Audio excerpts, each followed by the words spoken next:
នៅសល់35%វាលោតអាឡាមឲ្យយើងដឹងថា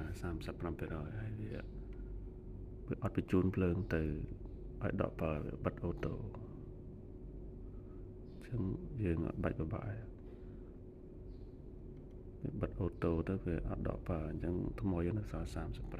35ចឹងរាល់ថ្ម35គឺវាអូតូបិទកាត់អត់ឲ្យដកចេញដើម្បីថែទាំថ្មកុំឲ្យវាចុះខ្សោយអញ្ចឹង35ដូចគ្នា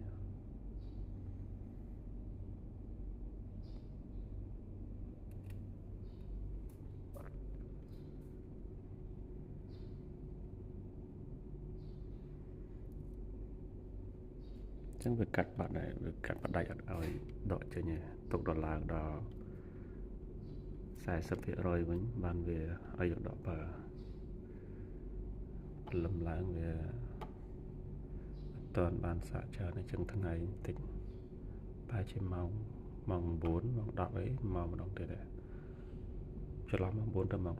10វាឡើងបាន40% វិញវាឲ្យដកបើវិញហើយវាអូតូបើកហើយអញ្ចឹងហើយវាកំពុងបើ EDC អញ្ចឹងពេលម៉ោង10វាកិច្ចទៅសូឡាខ្លួនឯងវាវិញហើយ